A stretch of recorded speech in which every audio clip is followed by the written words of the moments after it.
Now, since I wrote my book, From Naught to 130 Properties in 3.5 years, people have been saying, Steve, how did you do it? I'm like, didn't you read the book? Right? I'm like, no, but how did you really do it? Or they're saying, how can I do it today and starting from scratch? Because I can't find $44,000 properties in Ballarat anymore. And given that, if you lost all your money, Steve, what would you do to make it back? How would you get it back? And that was the starting point for this book. And for those of you who were at conference this year, the starting point, behind the starting point, was the presentation I did, which was called From Zero to Financial Freedom. So we took that transcript and then we beefed it up. The transcript was about 7,000 words, the book's about 15,000 words. And I'm going to show you right now how to start from scratch and be financially free using real estate today. Now, there's a life cycle that humans follow, and it starts with birth. And what happens after birth, do you think? It's all downhill from there. You're an extremely optimistic man. All right, so we start with birth, and then what happens? We grow, what can we call that? We learn, we get educated, and that takes around 25 years. We're learning things from the age of 0 to 25.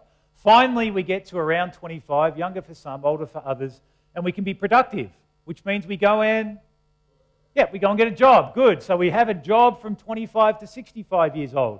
Some more, some less, but generally speaking. What happens next? We retire. All right, 65 to 80, average lifespan right now. And then what happens? We die. And that is our life cycle. Now, 100% of us will die. We laugh. Now, some of us are closer to death than others, but this is the human life cycle that we are battling against. And financially, what we need to try and do is make enough during our working life, the 25 to 65, that 40-year period, we need to make enough to cover our lifestyle expenses while we're 25 to 65. Plus, then we've got to fund our post-life retirement. And what else? Well, our kids want some too. We need a legacy for the next generation. Now, the usual approach that people take to be secure financially is to get more educated and get paid more. What we do after we get educated is we enter into this long 40-year process of swapping our time for money. We take 5/7 of our week to earn the money, to pay for that 5/7 when we're not at work, and rest and relax on the other 2/7 of the time.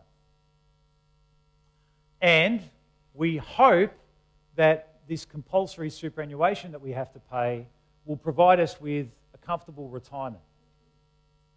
How's that working out, do you think? Well, according to the Australian Bureau of Statistics, what do you think the percentage of people aged 65 and over is at the moment who are reporting that a government benefit or allowance, i.e. the age pension, typically, is their major source of income? Let me put this differently to you. These people who've worked their entire life got to age 65 and have to rely on a government handout for survival. So the people who followed the system that we tell one another is the system that works best. What do you think the percentage is for a couple aged 65 or over? It is 64.6%, 2/3. The system is failing for 2/3. What do you think it is for a living alone person aged 65? It is 76.1%, 3/4. Aren't you shocked by that? The system that we're following, that we're taught is the system that's going to lead us to a comfortable life, is resulting in failure in the vast majority of cases. What are you telling your children? Are you telling them to follow the system which is pumping out this kind of result? What about those people who say, Steve, those people never had compulsory superannuation. We're different. Even without the ravaging effects of the financial crisis, anyone who is relying on the basic 9% super guarantee for their retirement savings is unlikely to accumulate enough money for a comfortable retirement, even before the global financial crisis. A retirement shortfall of about 450 billion or 80,000 per person has been estimated nationwide, which is why the government wants to increase super contributions above to 12% and beyond. So what's wrong? Well, we follow a wealth creation system we assume works when the results prove it doesn't. We lack the knowledge or expertise to understand if what we're being told is good advice. And the so-called experts repeat what they're taught, which is based on the same flawed approach. And we don't know of any credible alternative. If that doesn't work, what does work, right? What am I doing here? I'm shaking you up to realize that your default way of living is going to send you broke. Now you think, well, I'm different, Steve. I'm going to be in the 1/3 or 1/4 of people who aren't going to end up that way. That is probably exactly what they thought.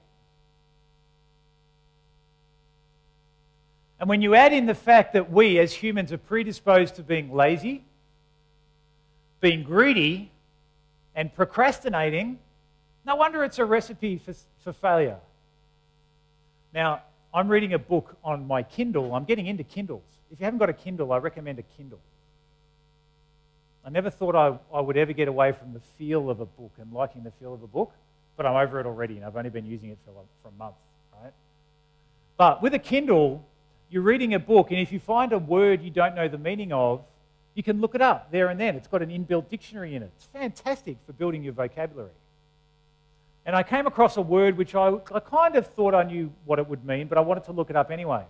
And the word was indolent, which stood for wanting to avoid activity or exertion, being lazy. And I thought, what a perfect way to describe your average Australian investor. They're indolent. They want to avoid the activity or exertion, and they're lazy. Are you an indolent investor?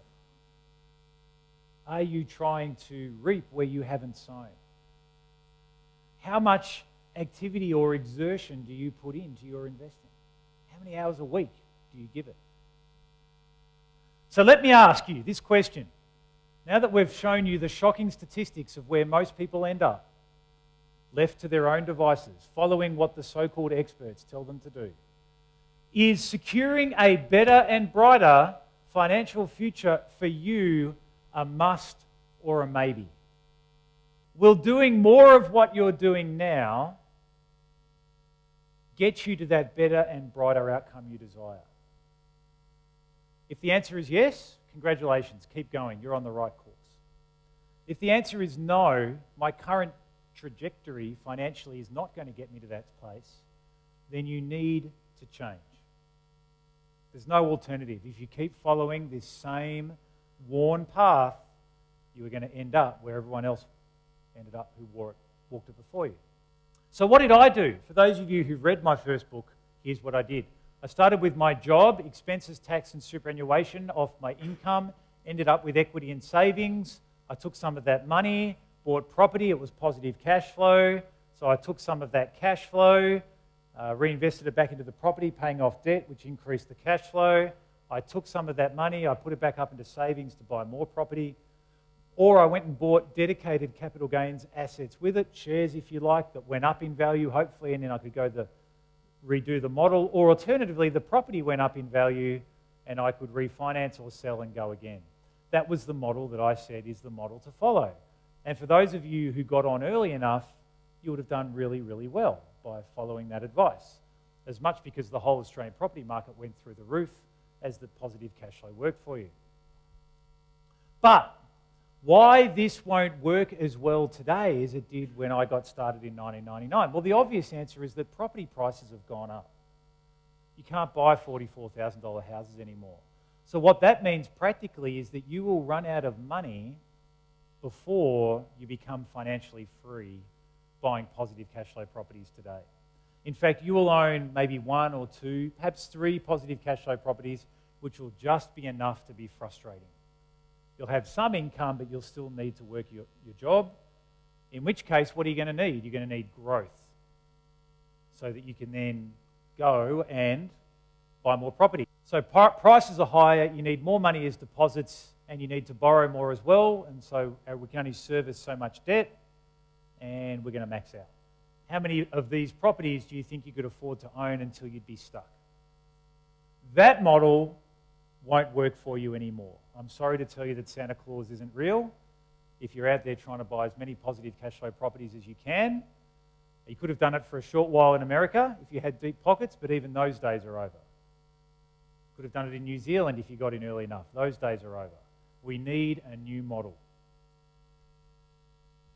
The market has changed, friends, and so must we. We must adapt our approach. Let's bring it back to a point.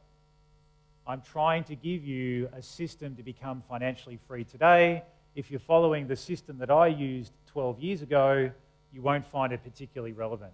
If you follow the system that gets propagated as the right system to follow, you can see the results for yourself and draw your own conclusions. So what is this new model? All right, so I've given you a couple of handouts tonight. If you could pull out those handouts and look at the funky one, which has got 3 flow diagrams on it. And the top right corner of that page has a number of questions which you need to fill in. The first question is, what is your desired annual income? How much money do you need to earn per annum before tax to be financially free? Put a number in there, remembering that the bigger the number, the harder it'll be to get. If you don't know, write down the amount that you get paid at the moment, because if you could at least get paid that by your investments, you wouldn't need to work anymore. Write down a figure, please. What you now need to do is divide it by your anticipated annual return.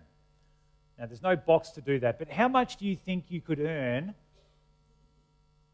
as an investment return in the market right now? My default is 8%, and that's what you can earn on commercial property, reasonably good quality commercial property. So you can put down 8% if you want, or if you think you can earn 10%, or if you think you can only earn 5%, write down whatever you think you could earn as an investment return. Debt-free. Now what I want you to do is divide your desired annual income by your annual return to come up with the amount of capital you need, your capital base, invested at that return to give you the income you need. For instance, if you wrote $100,000 as the income you wanted and you nominated 8% per annum, then you would need $1.25 million of capital. If you could have $1.25 million of capital invested at 8%, you'd be financially free. The last thing I want you to do is nominate a deadline. When do you want to be financially free by?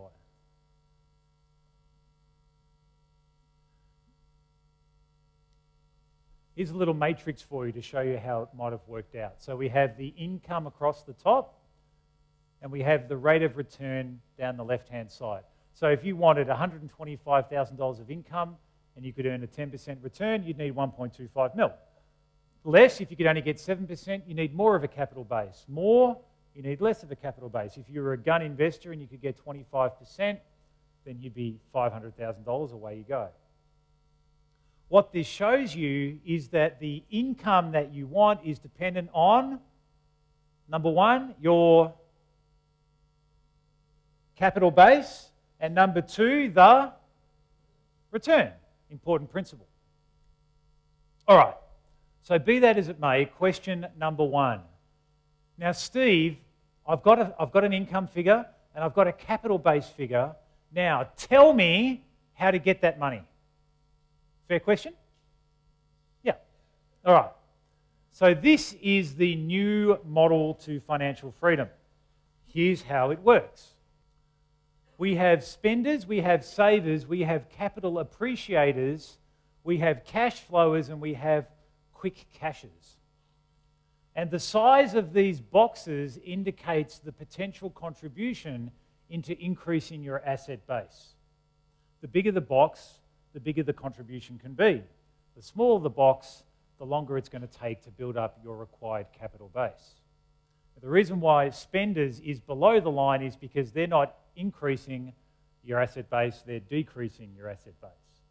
And you'll see that there are arrows pointing down from each of these boxes to a level of investor sophistication. The more complicated the project, the bigger its potential contribution to your asset base, but the more sophisticated you need to be as an investor to be able to pull it off. So level 0 people they're spenders. So they spend more than they earn. They amass debt, not assets. Do you know someone who's like this? Probably a family member or a friend who's a fantastic level 0 investor. Hopefully not you. They're financially illiterate.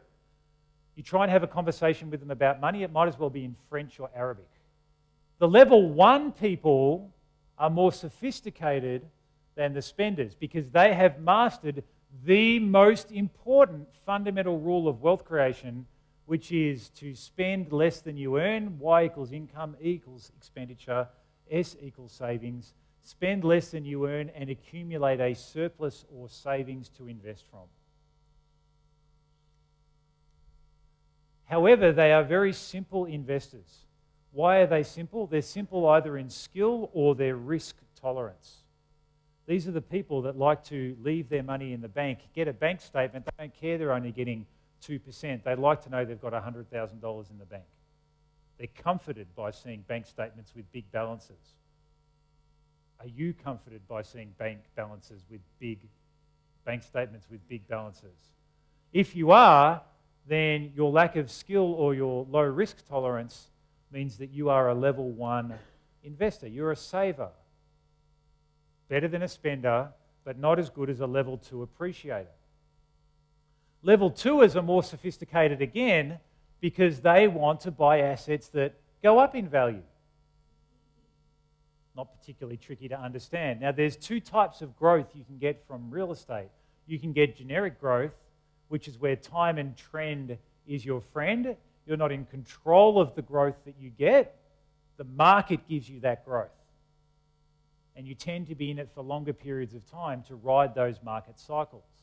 And these type of people tend to gravitate toward negative gearing. Or you can manufacture growth, which is where you focus on a property's inefficiencies, the things that are wrong with the property that you can fix cost effectively to create value.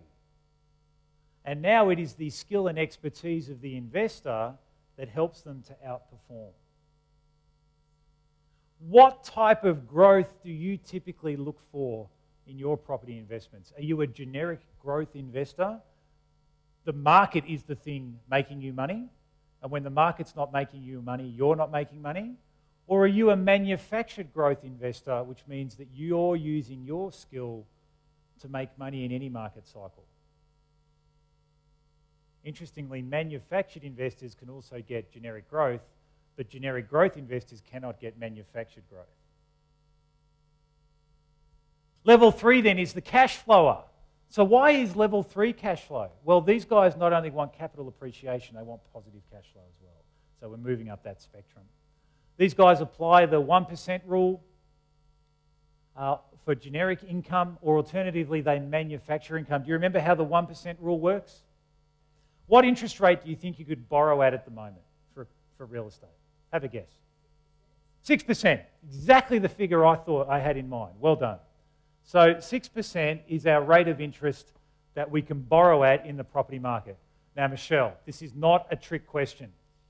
This is called the 1% rule. So we need to add on 1% to 6. What's the answer? 7. See how complicated this is? All right, this then becomes our minimum return on investment that our property has to get and be positive cash flow, assuming we're only borrowing 80%. Here's how it works. If we had a property that had $10,000 of income and we bought it for $100,000, what ROI would it give us? 10%, good. And if we had our 1% rule, which was 7%, then we could conclude that this property was positive cash flow. So ROI is annual rent divided by purchase price times 100. This formula can also be used in other ways. For instance, let's say that you knew there was a property for sale at $300,000 and our 1% rule was how much again? 7%. How much rent per annum would this property have to earn in order to be positive cash flow? Lee, you're a smart guy. What's 3 times 7? 21. Very good. This would have to earn $21,000 to be positive cash flow. And you could divide that by 52 if you wanted to get that into how much you would have to earn per week.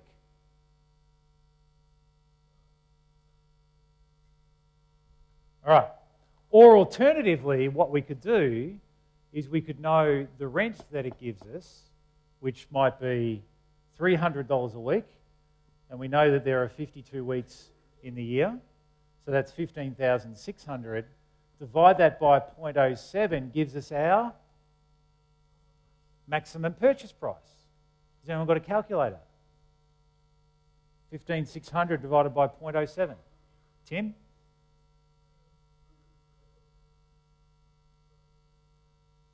240,000? 222? Tim? 15,600 divided by 0.07. He's right, so we have it verified. We wouldn't want to pay any more.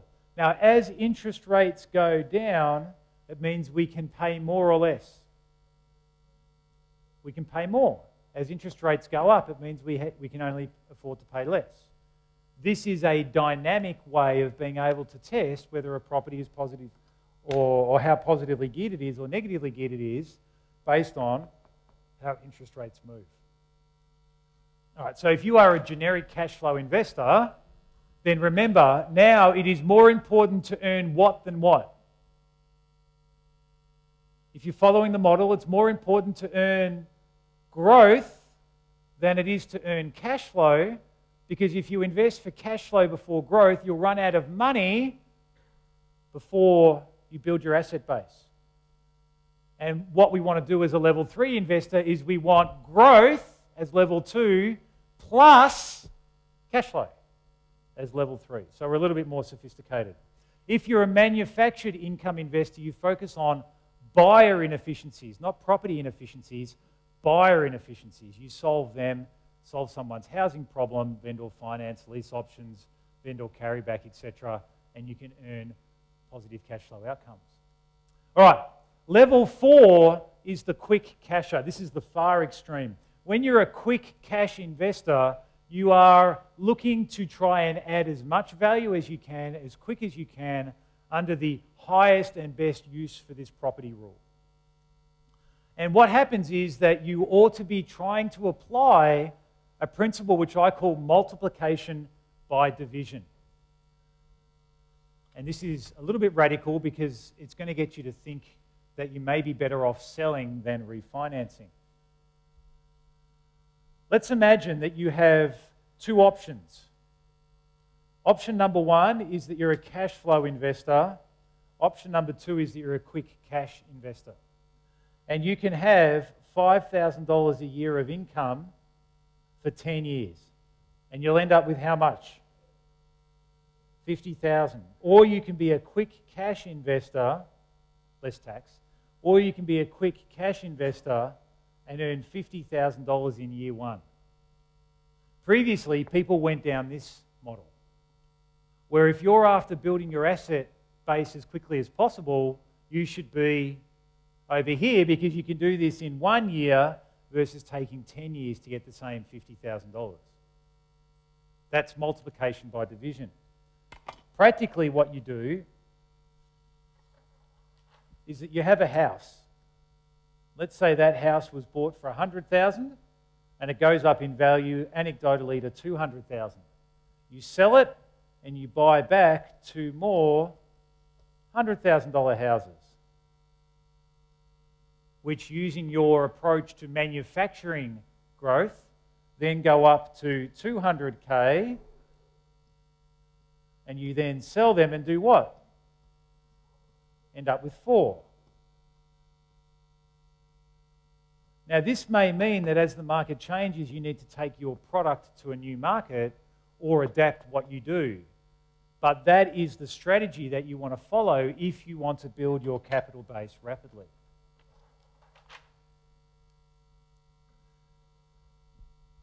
Now we're going to start challenging our thinking. Each of these levels relates to a level of investor sophistication. If you try and do quick cash deals, but you're only a level 1 or 2 investor, the chances of you succeeding are what? It's very, very low because you don't have the skill base necessary to pull it off. Many property investors run out there and believe that what is the real asset? The house is the asset. This model says that what is the real asset? The investor, and more so, the investor's level of sophistication.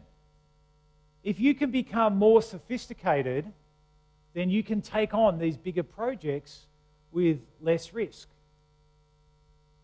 If you don't want to become more sophisticated as an investor, then that's okay. Throttle back your expectations of how quickly you're going to build your asset base. Be happy being a generic investor, but it just means what? It's going to take longer. The question then becomes, Steve, how do I become a more sophisticated investor? Here's what you need to do. First of all, you need vision. Why do you need vision? Because you need to understand what it is that you want. After vision comes source. And I'm not talking about tomato sauce. All right? The source is you, having had the vision of what you wanted to do, find someone who is doing what you want to do. Find someone who is investing in a way that will deliver to you the outcome you need to achieve your vision. The third thing is get that person to educate you. Don't sit there trying to figure out how the world goes round. You don't have enough time to figure it out for yourself. That whole concept of swapping money or swapping time for money, what you're doing here is swapping money for time to increase your level of education. Having got that education, what you need to do next is implement it. Find relevant applications for this knowledge that you've got. And lastly, you need to execute, which means you need to take action. That's critical question number 1. Critical question number 2. Now tell me, how do I get the money that I need to keep buying properties? Option number 1 is you can keep your job. And when you keep your job, that means, as we'll look at in a second, you've got to work harder and longer. Option number 2 is that you can add in what I call an income accelerator. All right, so let's look at keep your job. Keep your job means working harder, and therefore you have less time for your investing. How sustainable is that? How long can you do that? How long can you work harder in your job? It's a sugar rush. You can do it for a short while, but you'll burn out if that's your plan to fund more and more properties. And really, isn't this just more of the same of what you're doing now? Option number 2 is add in what I call an income accelerator. Now, there are 3 types of income accelerators which I know that exist and people are using now to make money. The first one is an offline business, a standard business. The second one is an online business, a business that's on the internet. And the third one is share trading. So let's look at an offline business for a second here. An offline business solves a problem. Either another business's problem, or a consumer's problem, or the government's problem. Now, if you have an offline business that solves problems, what you're doing, what you should be doing in this business in order to have the right kind of business for this model is leveraging your time. So a business that you have with you working in it is not the business that you need to be successful at this. The business you need leverages the time off other people so that you can get paid and have time to do investing. And therefore, the right kind of business is one where there are employees, where you solve a problem and your business focuses on cash flow more than increasing its value. Because there are a lot of businesses out there that have very low cash flow but are reinvesting in and of itself to build up its value over time. That's not the sort of offline business that you need. You need a cash cow, something that's bringing the cash in the door that you can invest with. Your property portfolio will deliver the growth. The second type of business is an online business. Now, this is a business that turns ideas into income off the power of the internet. Now, there used to be a whole lot of things which you couldn't make money out of, such as hobbies, passions, that you can now make money out of online, on the internet. And the best example I can give you is a seminar that I was running with a guy who taught me how to use the internet to make money, a guy called Derek Gill up in Brisbane a couple of months back, where I did a thing around the room where I said, you know, Mike, what do you do for fun? And Mike might have said, surfboards. And I said, well, let's figure out a way to make money out of surfboards and people's love for surfing online. And so we went around the room and I asked one lady, I said, what do you like to do for fun? And she said, Steve, I like to write eulogies. I said, no, really, what do you like to do for fun? And she said, no, I really like to write eulogies. I said, you know, that's an amazing online business, because the people who are asked to give eulogies, it's not a professional speaking job, right? It's usually a family member or a friend or someone else like that. You could create an ebook teaching people how to write a eulogy and templates. So-and-so was much loved. You know, it's sort of like the books where you insert a name across the standard template. Or the perfect upsell is you could have your professional team write a rip-roaring eulogy for $299 if you don't want to do it yourself. What an incredible online business that you could never have made money out of to a worldwide audience. But now with the wonder of the internet, you could have tens of thousands of dollars per annum coming in by selling that intellectual property. This is my secret weapon. I sell information. You guys here tonight have bought information. That's why you've come along. Just as I know problems and how to fix them, so do you. And if you can turn that into money, then you don't have to work harder. You just need to create a distribution network online for people to buy that knowledge. Trust me, I could sit here with everyone in the room for the rest of the year and we would have that perfect online product for you. It's low cost, it brings in small but regular sums, and you can have multiple websites because they're so quick and easy and cheap to set up. It's my recommended approach. The third option is share trading. All right, to be honest, I've never been able to crack this particular nut. I do not have the right psychology to be a share trader. Share traders need to accept losing 9 out of 10 times.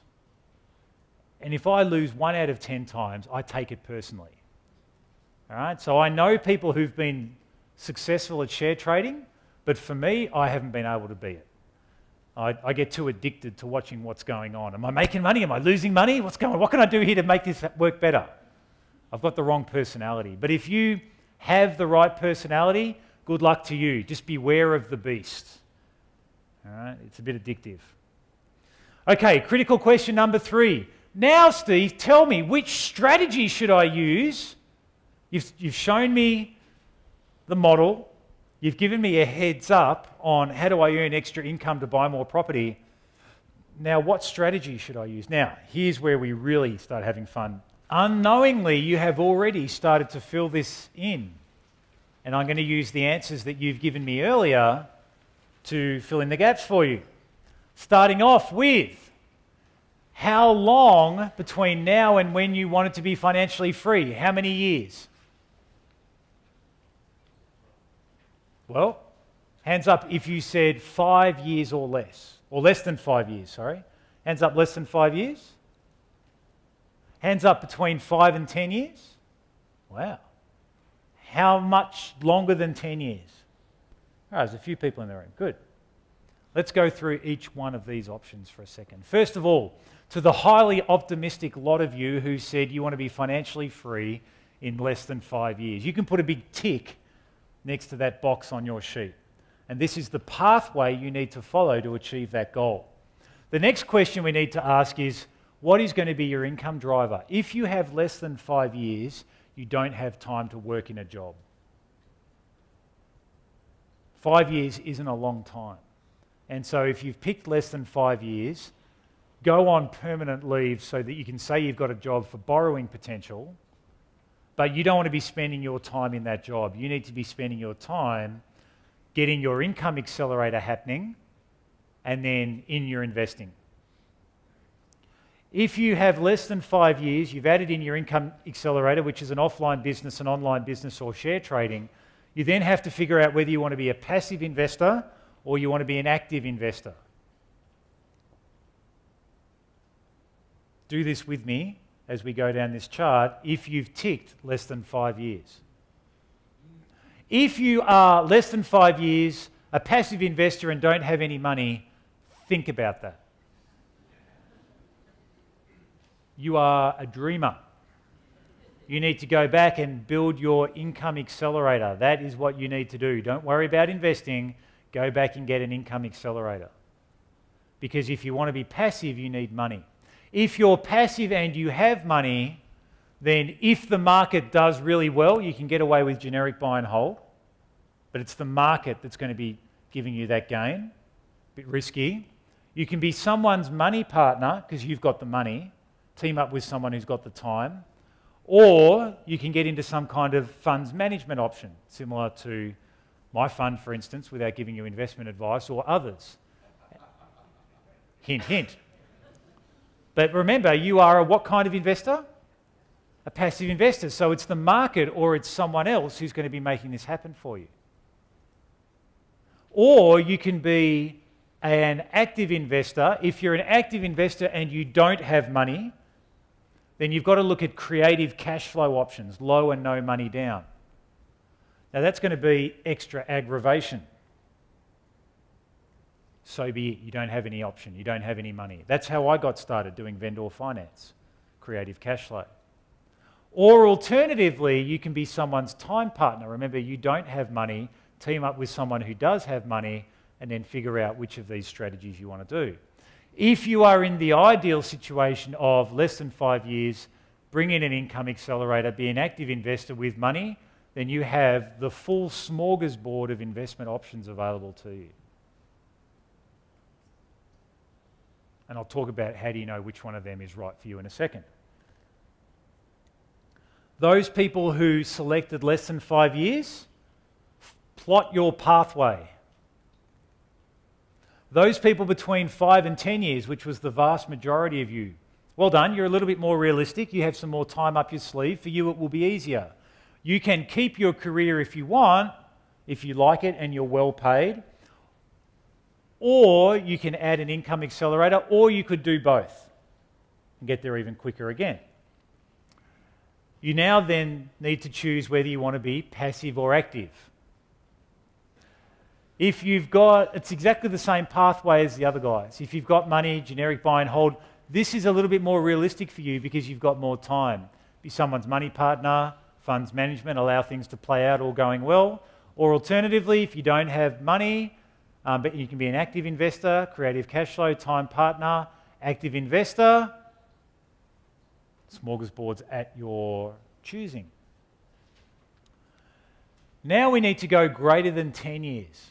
For you guys, really your career is what you should invest in. If you want to keep working for the next 10 years, if financial freedom for you is 10 years away and you're already highly paid or you're on the corporate ladder, it's probably better, although you can still add in an income accelerator if you want to.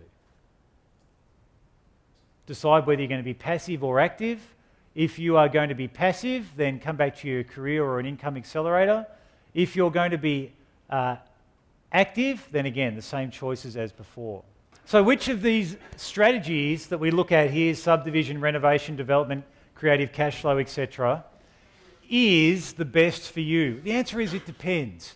It depends on your available time and the amount of tolerable time you can give your investing, the amount of money you have, the amount of skill you have, the amount of risk that you can accept, and the amount of aggravation that you would like to take on.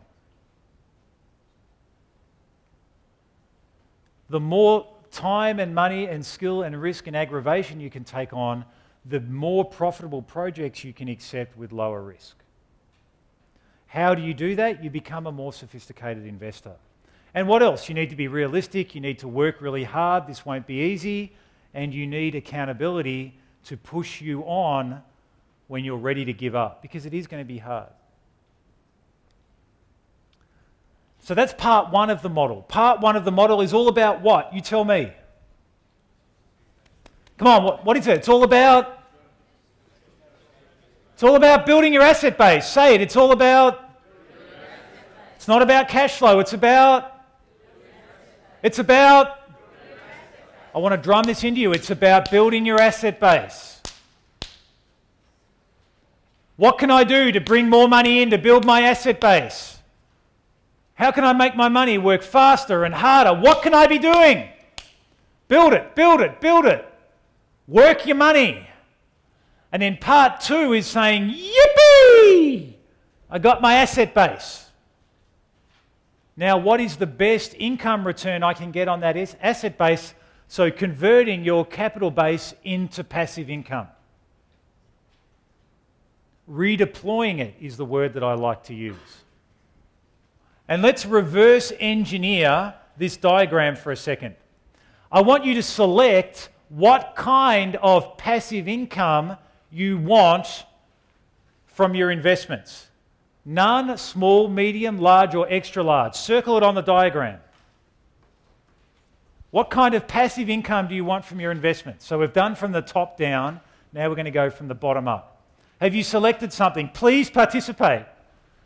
I want you to take action. Remember, one of the things you've got to do is take action. If you're sitting here tonight and you want to walk away with a pristine piece of paper, you're missing the opportunity. I want you to write all over it. I want you to fold it up, crinkle it. I want it to be a love experience for you in that piece of paper. Have you circled something? Good. Who circled none? All right, I'm pleased. Anyone circle small? We're aiming for a small passive income. All right, no. Is anyone, what about medium? Any mediums out there? Well done. That won't be very hard. What about large? Are there any large passive incomes out there? Good. And are there any greedy bastards? The extra larges. I salute you. Aim high or go home, I say. All right, so now what you can do is line up these boxes with the level of investment income that, the level of investor sophistication that you need to be. And then you can go up the arrows to what you need to do to increase your asset base. So if you're a level 4 investor, then yeah, you may actually have to focus on these quick cashes and be very sophisticated. Now, in reality, we can be level 1 and 2 and 3 all at the same time. We can have money in the bank, getting interest, capital appreciation, etc., etc. But the realization I want you to come to is that in order to have a large or extra large passive income, the real asset is what? You.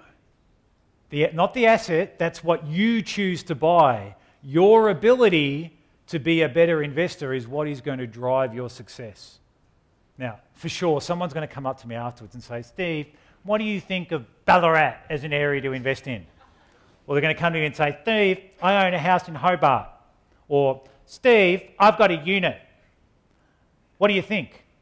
And I'll say, look, you have to understand, it is not the asset that is the asset. It's not the property that's the asset.